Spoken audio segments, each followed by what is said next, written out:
Hello everyone, and welcome back to the Calvin Tobin Show. I am your host, Calvin Tobin. Today we have a lot to talk about, so let's get right into it. All right, yesterday we received some unfortunate news, and what happened is we lost Mike Leach, and he was the head coach of the Mississippi State Bulldogs. And the reason that he passed away was because of him having heart complications.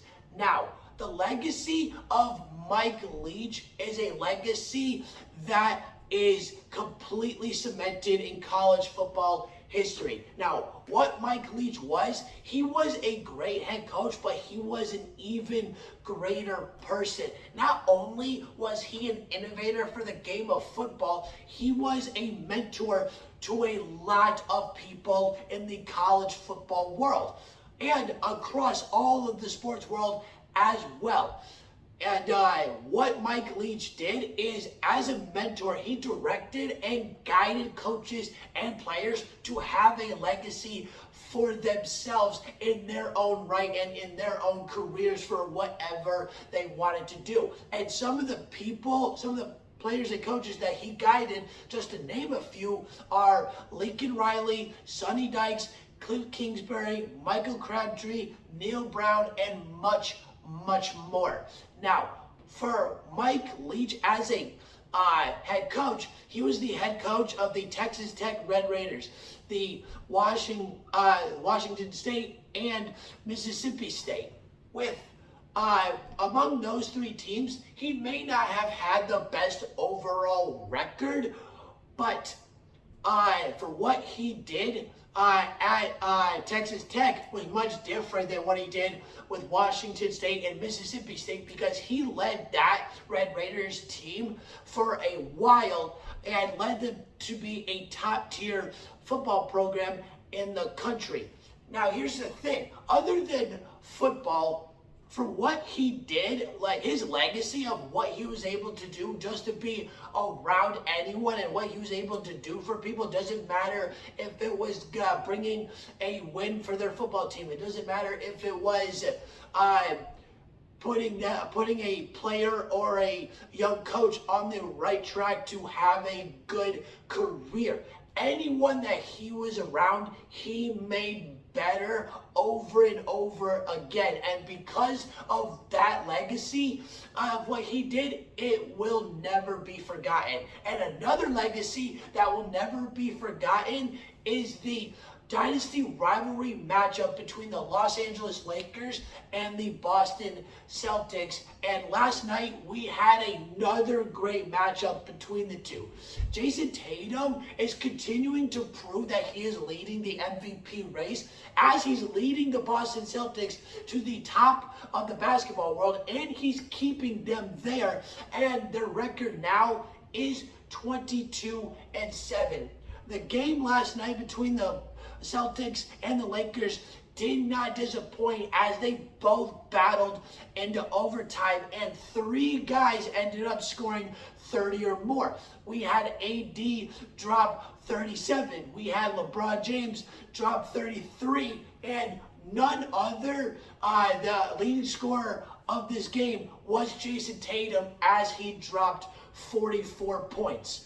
Now, with this game, the first half, it was all Celtics, because they had a solid good lead for the entire first half and a good bit of the second half. But in that first half, it was all Celtics, because it was 65-50 going into halftime.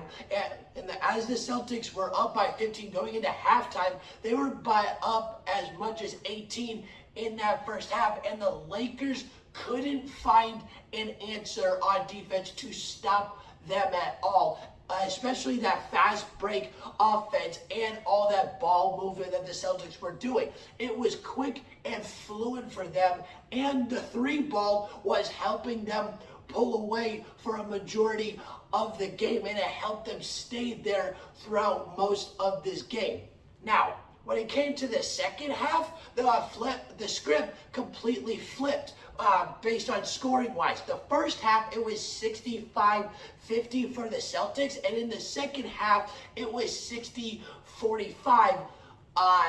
for the Lakers. And in that second half, the Lakers balled out, especially for AD and LeBron, as they both combined for 44 points to help tie this game at the end of regulation to make this game go into overtime.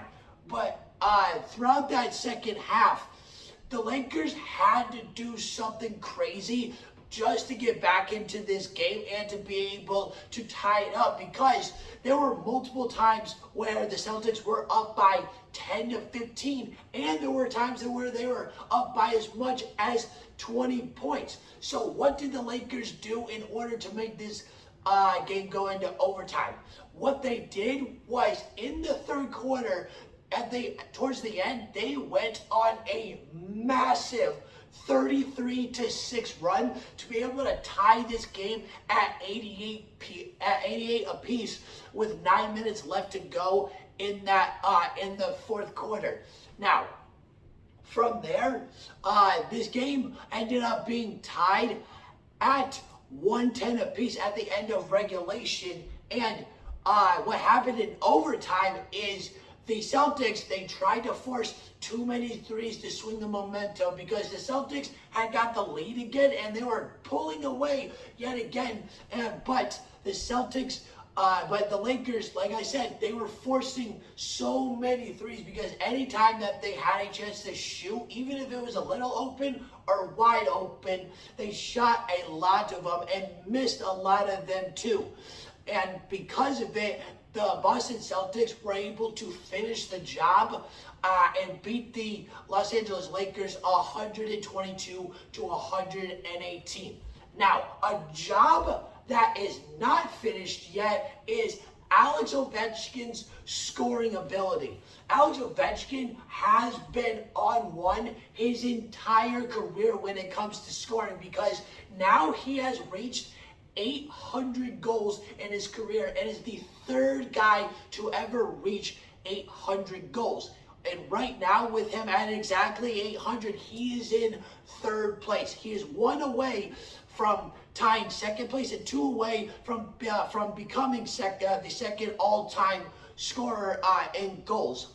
And the other two that are in front of Alex Ovechkin right now is Gordie Howe with 801, who is the original 800 goal scorer, and then none other than the great one of Wayne Gretzky, who has 894 goals throughout his career. Now, with what the great eight in Alex Ovechkin has done throughout his 800 career goals, if we were to take his average over his 18-year career with his 800 goals, just right now, even though this season is not complete yet, he is averaging 44.4 goals per year, and that's why he's been so dominant with what he's done throughout his career. The one guy who has more than him on averaging per season is Wayne Gretzky, obviously 894 goals over a 20-year career, but it's by a slim decimal margin. Not just point margin, a slim decimal margin. Ovechkin is averaging 44.4. Wayne Gretzky averaged 44.7. And right now, Ovechkin is at 20 goals, and it's not even halfway through the season yet. And he's still got a lot to go. And Ovechkin, he has been unreal. He's one of the very few guys to ever score 50 goals in 9 separate seasons, and yet he could do it again. He very well could do another 50-goal season this year, because he's got 20 goals in 31 games. We just got to see what he's going to finish with, because based on the pace he's going to, it looks like just in that 20-year span, when he completes his 20-year season, it looks like he's going to have more than Wayne Gretzky. It's only a matter of time before we see it. Now, with what Ovechkin has done with all those 800 goals, It has been unreal of what he's got the most of in all goal spectrum. He has the most power play goals with 292. He has the most road goals with 409. He has the most overtime goals with 25. He has the most game opening goals with 136. He has the most go-ahead goals with 270, and he has the most game tying goals with 140. Ovechkin is a goal machine, literally. It's unbelievable with how well and easily and effortless he makes it look to score that puck right from that same hemisphere spot, game after game, year after year. Now, to top all of this off with what I just said, he is also the only player in NHL history to score 800 goals for a single franchise. Wayne Gretzky didn't do it with the Oilers, and Gordie Howe did not do it with the Detroit Red Wings. Nope, that didn't happen. It's Alex Ovechkin with the Washington Capitals. It's just unreal, and it's truly remarkable to see and watch what we're seeing at Alex Ovechkin do.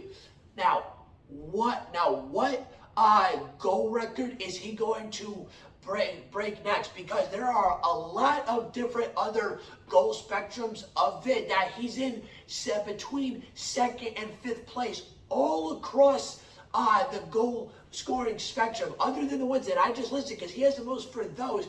He's very close to being a goal scoring spectrum all across the board, leading every single category, no matter how the goal is scored. It's truly unbelievable with what we're watching. It's amazing history to watch. And let's just see when now it's only a matter of time before he's going to break Wayne Gretzky's goal record. We just got to be patient and wait for it to happen. Now, here's the thing. There's one thing that players and coaches in the NHL have to stop doing. They have to stop thinking of ways to slow down or stop Connor McDavid. And the reason I say that is because it's not possible. You can't stop McJesus. He's unreal every year, game in and game out. And Connor McDavid, he has 59 points right now through 30 games, and he's averaging 1.96 points per game. Now, let's go all the way back to the season of 2020, where it was shortened to 56 games.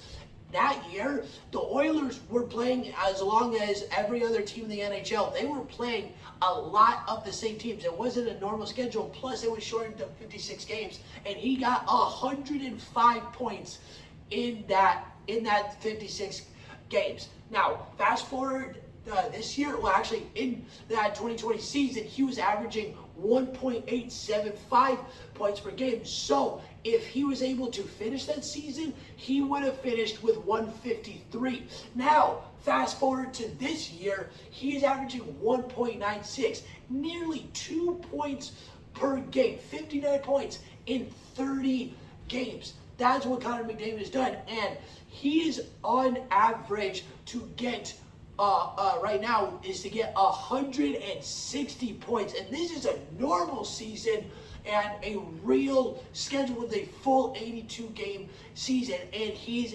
at 59 points already. It's just, how does Connor McDavid do it? You just can't stop this dude. It's impossible. Like, if you can slow down Connor McDavid, please show me, because I want to see it, because I don't think it's possible.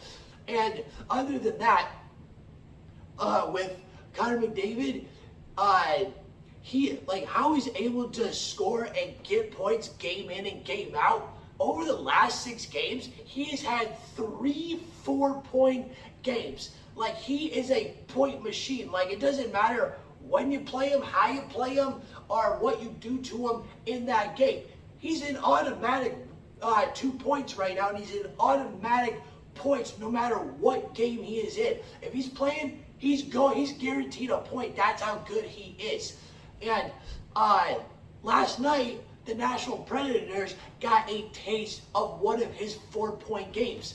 And this game between the Nashville Predators and the Edmonton Oilers, the Oilers are one victory away. If the Seattle Kraken and the Los Angeles Kings lose again, they are about, the Oilers are one victory away from going from 4th place to 2nd place in the Pacific Division.